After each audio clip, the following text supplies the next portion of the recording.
நம்ம 4 கோடி நாட்டாமையோட தோலை உரிக்க சொல்லி உத்தரவு போட்டிருக்காரா முதல்வர். தோலை உரிக்கிறது ஆளை தலையில தூக்கி பிடிச்சி சுடுதண்ணிக்குள்ள முக்கி இந்த கோழியை உரிப்பாங்கல்ல, அப்படி தோலை உரிக்கிறது இல்ல. வெறும் 4 சீட்டை வச்சுக்கிட்டு நாளைக்கு நாங்க தான் எல்லாம் அப்படின்னு சொல்லி நல்ல பாம்பு மாதிரி அந்த நாக்கை தூக்கிக்கிட்டு ஆட்டிக்கிட்டு இருக்காருல்ல, அந்த தோலை உரிக்க சொல்லி உத்தரவு போட்டிருக்காரா. இனி இந்த கும்பல் எக்காரணத்தை முதற்கொண்டு சட்டசபையை வெளியில ரோட்ல நின்று பார்க்கலாம், ஏன் கேட்ல நின்று கூட பார்க்கலாம். ஆனால் உள்ளுக்குள்ள சீட்ல உட்கார்ந்து பார்க்கறதுக்கு இவங்களை விடவே கூடாது. ஒருத்தன் கூட ஜெயிக்க கூடாது. அதுலயும் முக்கியமா இந்த 4 கோடி எங்கே நின்னாலும் அடி பின்னி எடுத்துருங்க. கனவுல கூட இனிமே கவுன்சிலர் ஆகிற மாதிரி கூட அவருக்கு கனவு வரக்கூடாது. கொடுக்குற அடி அந்த அளவுக்கு இருக்கணும். எல்லாரும் இதை என்ன சொல்றாங்க, ஆபரேஷன் நைனாருன்றாங்க. ஆக்சுவலி இதுக்கு பேரு ஆபரேஷன் நைனார் இல்லப்பா, நைனாருக்கு ஆபரேஷன் அப்படித்தான் இருக்கணும். ஆனா இது தெரியாம அந்த பக்கம் உட்கார்ந்து பொங்கலுக்கு கொண்டாடிட்டு இருக்காங்க. உங்களுக்கு போகியே கிடையாதா? தேர்தல் அந்த இந்த கூட்டம்லாம் நடத்துறாங்களா? சீட்டு பங்கீடு, தொகுதி பங்கீடு, எந்த சீட்ல யார் நிக்கணும், நீங்க எங்க நின்னாலும் வரட்டி வர்றதுக்கு ரெடியா இருக்கிறாங்க. பார்த்துருவோப்பா.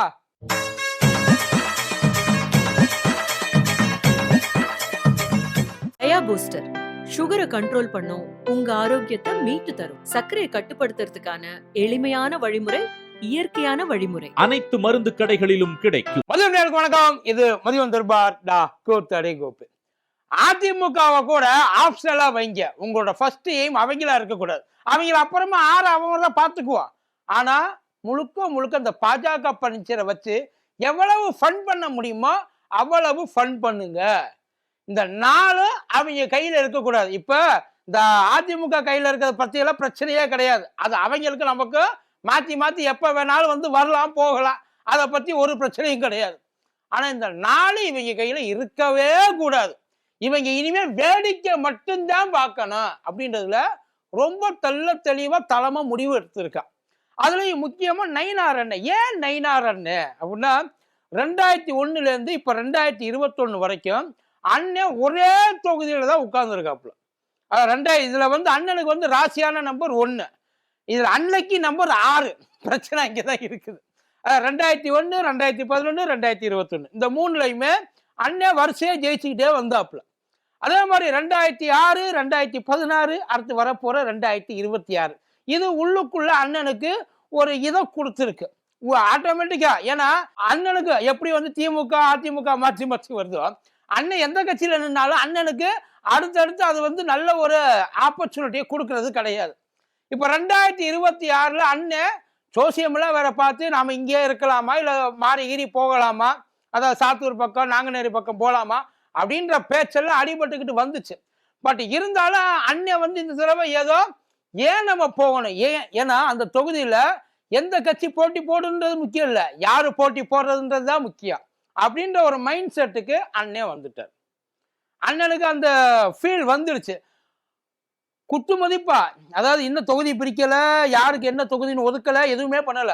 இருந்தாலும் இதை நம்ம எப்படியும் கேட்டு வாங்கிடுவோம் அப்படின்ற ஒரு கான்பிடென்ட்ல அண்ணன் இருக்கார். இது இல்லாம அந்த பக்கம் அவங்க ஒரு கூட்டம் அங்கே தனியா வந்து இந்த தேர்தலுக்கு இப்ப சந்தோஷம் வந்திருக்காப்புல இல்ல, அதனால வந்து அவரை வந்து சாட்டிஸ்ஃபை பண்ற அளவுக்கு அங்க ஒரு கூட்டத்தை கூட்டிட்டு இருக்காங்க. அதாவது எப்படின்னா, நாம ஏன் இறங்கி போகணும், நாம ஏன் இறங்கி போகணும், நாடாளுமன்றத்தில் நம்ம ரிசல்ட்டை பாருங்கப்பா, நம்ம எவ்வளவு வாக்கு வாங்கியிருக்கோம், வாங்கின வாக்குக்கு ஏத்தாப்புல தொகுதியை வாங்குங்க. நீங்க என்ன எப்ப பார்த்தாலும் போன டைம் 20 வாங்கினோம்னா இந்த டைம் 20ல நிப்போமா, இந்த டைம் என்ன பண்ணுங்க ஒரு 50 கேளுங்க, குறைஞ்சபட்சம் 50. அந்த 50 அதுக்கப்புறம் நம்ம வாங்கி ஆளுகளும் குஷி ஆயிட்டாங்க. என்னடா இவ்வளவு கான்பிடண்டா பேசுறாப்புல, 50 வாங்கி 50 ஜெயிச்சிருவோமோ, அதான் 20 வாங்கி 4 ஜெயிச்சுட்டோம், 50 வாங்கி 8 ஜெயிக்க மாட்டோமா அப்படின்ற ஒரு கணக்கு தான் அவங்களுக்கு. இந்த 4மே எந்த அளவுக்கு போச்சு அப்படின்றது அங்க இருக்கிறவங்களுக்கு நல்லாவே தெரியும். இதுல முக்கியமா இந்த 4ல டாப் லிஸ்ட்ல இருக்கிறது நயினார் அண்ணன். இப்ப இந்த நயினார் அண்ணனுக்கு அந்த தொகுதியில ஏற்கனவே சொன்ன மாதிரி அண்ணனோட இந்த தொகுதியாவே மாத்திட்டாங்க, சமஸ்தானம். ஏன்னா ஊருக்குள்ள அண்ணனை பண்ணையார் தானே கூப்பிடுவாங்க, பண்ணையாரோட சமஸ்தானம், அந்த பண்ணையாவே அதை வந்து மாத்திட்டாங்க அந்த தொகுதியை. எப்படியாச்சு இதை நம்ம செய்யணும். இப்ப 2001லயும் 2006லயும் அண்ணன் ஜெயிச்சதெல்லாம் ஒண்ணு பெரிய அதிக அளவு பெரிய வித்தியாச வாக்கெல்லாம் கிடையாது.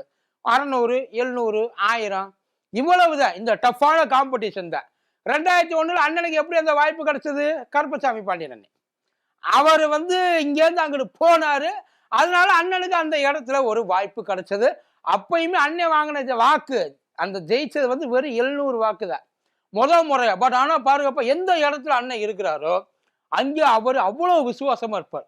ஒன்றும் இல்லை, 2001 2006 வரைக்கும் அண்ணன் வந்து அமைச்சர் பதவியில் இருந்தார்.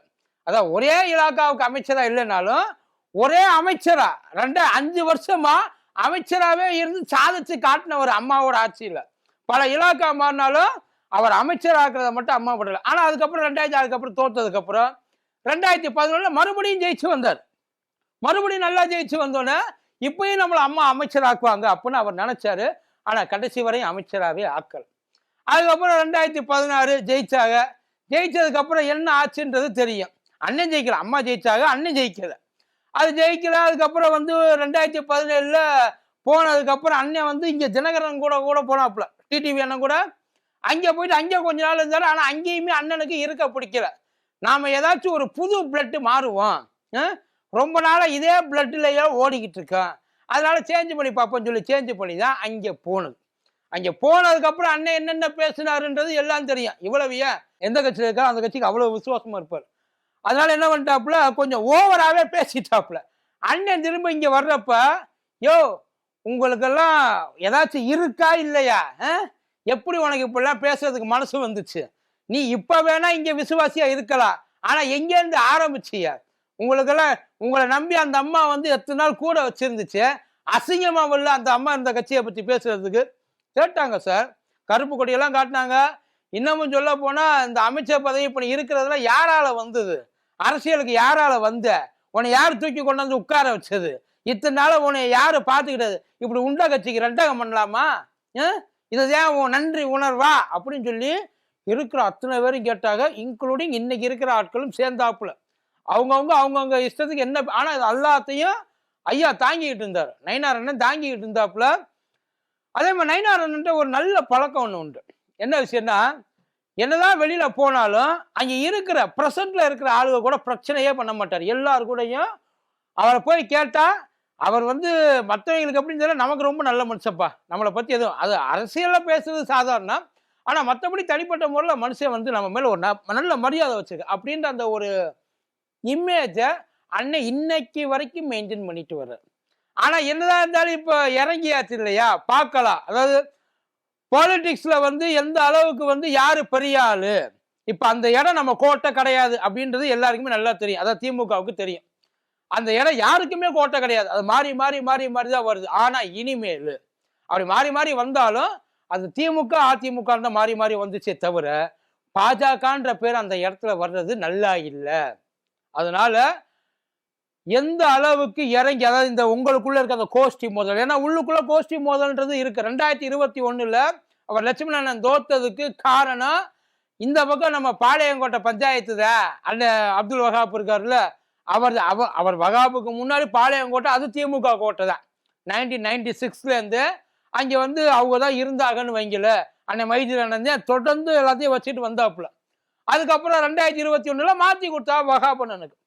வகாபண்ணன் கொடுக்குறப்ப இங்க நல்லா வேலையை பார்த்துட்டு அந்த பக்கம் நின்று இன்னொரு வேலையும் சேர்த்து பார்த்துட்டாப்புல. ஆக்சுவலி அவரால் தான் இங்க தோத்தது. அவர் ஒழுங்கா உட்கார்ந்து வேலை பார்த்துருந்தார். இப்ப நயினார் அண்ணன் ஜெயிச்சாருன்றது விஷயம் இல்லை, நயினார் அண்ணன் இவங்க சேர்த்து ஜெயிக்க வச்சுட்டாங்க. அதனால தான் இப்படி ஆயிருச்சு.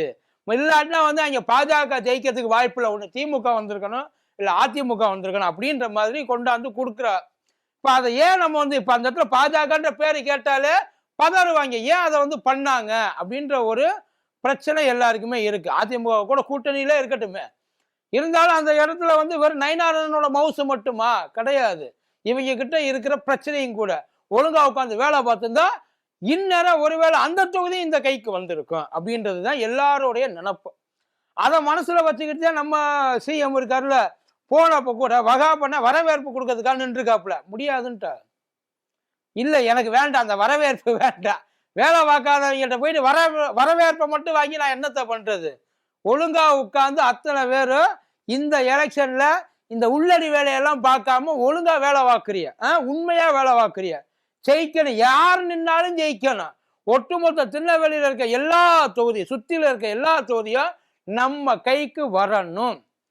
வரல இல்ல இதையும் தாண்டி நீங்க உங்க இஷ்டத்துக்கு தான் நீங்க பாப்பீங்க அப்படின்னா எலெக்ஷனுக்கு அப்புறம் உங்க வேலையை மட்டும்தான் பார்க்க வேண்டிய கட்சி வேலை நீ இருக்க மாட்ட. ஒட்டு மொத்தமா எல்லாரையும் தூக்கி விட்டுருங்க. இப்படி ஒரு டீம் நமக்கு தேவையே கிடையாது. உள்ளுக்குள்ள இவங்க அரசியல் பண்றதுக்கா நாம இங்க உட்கார்ந்து இருக்கிறோம்? நம்ம சொல்றது அவங்க கேட்கணுமா, அவங்க சொல்றது நம்ம கேட்கணுமா? எத்தனை நாளைக்கு இப்படியே விட்டுக்கிட்டு இருப்பாங்க? அந்த பாசகன்ற பேரை நான் எங்கேயுமே பார்க்க கூடாது அப்படின்ற ஒரு முடிவுக்கு அவர் வந்துட்டதா சொல்றாங்க. இருந்தாலும் நெல்லையில நயினாரண்ணனுக்குன்னு இருக்க தனிப்பட்ட ஒரு செல்வாக்கு. இப்போ நாடாளுமன்ற தொகுதியில அண்ணன் போட்டி போட்டாப்புல. போட்டி போடுறப்ப தோத்துட்டாருன்னு வைங்க, அதெல்லாம் வந்து சும்மா எல்லாம் சொல்லக்கூடாது. தோத்துட்டாரு. தோத்தாலும் தனிப்பட்ட முறையில நின்று தானே அண்ணன் தோத்தாப்புல. கூட்டணின்றது இல்ல இல்ல. அப்படி தனிப்பட்ட முறையில் நின்று போறப்ப அவருக்குன்னு இருந்த அந்த ஒரு செல்வாக்கு இருக்குல்ல, அந்த செல்வாக்கு ஓரளவுக்கு நல்லாவே இருந்திருக்கு. தனிப்பட்ட முறையில் நல்லாவே இருந்திருக்கு அண்ணனுக்கு. அதுல மாற்று கருத்து இல்லை. ஏன்னா அங்க ரொம்ப நெல்லையோட செல்ல பிள்ளை அவர். அந்த அளவுக்கு வந்து அவர் ஏரியால எல்லாருக்கிட்டே ரொம்ப ஈஸிலி அப்ரோச்சபிள் ஒரு ஆள்னு வைக்கல. மனுஷன் எப்படி பழகிறான்றதை பொறுத்து தானே, என்ன பண்றான்றது வேற, எப்படி பழகிறாருன்றது வேற இல்லையா? அதையெல்லாம் வச்சுதான் கணக்கு போட்டு பாக்குறப்ப இதை கொஞ்சம் தீவிரமாவே எடுக்கணும். மற்ற இடங்கள்ல காட்டிலும் இந்த இடம் ஸ்ட்ராங் ஹோல்டு, அதாவது ஒரு தனிப்பட்ட மனுஷனுக்கான ஒரு பயங்கர சப்போர்ட் உள்ள இடம். ஏன் அப்படின்னா அண்ணனோட சமுதாய ஓட்டுகள். உண்மை அதுதான். புள்ளமாறு ஓட்டு ஏகப்பட்டது அங்கே இருக்கு. புள்ளமாறு ஓட்டு தான் வந்து டிசைடிங் அத்தாரிட்டி. அதே மாதிரி பிள்ளைமாருக்கு ஈக்குவலா தேவேந்திர குல வேளாளர் ஓட்டு இருக்குன்றாங்க. அதுவும் இருக்கு. பட் இருந்தாலும் டிசைடிங் அத்தாரிட்டி இதுதான் வந்து நிற்கும். இப்போ 10வதுக்கு இவங்கெல்லாம் வேற ஒன்று சேர்ந்துட்டாங்க. எங்க அமமுக ஒன்று சேர்ந்துருச்சு, ஐயா பழனிசாமி ஒன்று சேர்ந்து, இன்னும் ஐயா ஓபிஎஸ் உள்ள வந்துருவாரு, வேற வழி இல்லை. ஸோ இதையெல்லாம் சேர்ந்து பார்க்கும்போது அந்த இடத்துல ரொம்ப இருக்கிறதுல ரொம்ப டிஃபிகல்ட்டான இடம் அப்படின்றது திருநெல்வேலியா தான் இருக்கும். பாஜகவை டிஃபீட் பண்றதுக்கு கண்டிப்பா அது ஒரு நல்ல, ஏன்னா இது பாஜக வளர்ந்துருச்சுன்றதெல்லாம் கிடையாது. ஆனா அதே இடத்துல அதை எப்படி பிரிக்கிறது அப்படின்றதுக்கு அங்க திமுகவோட அந்த கிழக்கு மாவட்டம்னு நினைக்கிறேன் அந்த சுப்பிரமணியன் அவரை உள்ள இறக்கலாம். ஏன்னா 2 பேருக்கு ஈக்குவலான அந்த அளவுக்கு ஃபேஸ் இல்லை அப்படின்னாலும் ஓரளவுக்கு டேமேஜ் பண்ணக்கூடிய ஒரு ஆளாத்தான் அந்த சுப்பிரமணியன் இருக்கிறாரு அப்படின்ற மாதிரி ஒரு ரிப்போர்ட் வந்திருக்கு. அதுதான் தலைமை ரொம்ப தெளிவா சொல்லியிருக்கு. இங்க பாரு, ஒழுங்கா உட்கார்ந்து நான் கை காட்டுற ஆளுக்கு நீ வேலை பார்க்குற, அதை விட்டு விட்டு அவன் கூட உட்காந்து நீ சண்டைக்கு போயிட்டு அவனை பிடிச்சி இழுக்கிறேன்னு சொல்லி நான் போட்ட பிளான்ல மண்டலி போட்ட அப்படின்னா அதுக்கப்புறம் ஒன்னே அள்ளி வெளியில போட்டுருவேன் அப்படின்னு சொல்லி ஒரு ஸ்ட்ரிக்டான ஒரு இதுவே போயிருக்குன்னு நினைக்கிறேன். பட் ஆனா அந்த கலை இப்பதான் லைட்டா சூடாக ஆரம்பிச்சிருக்கு.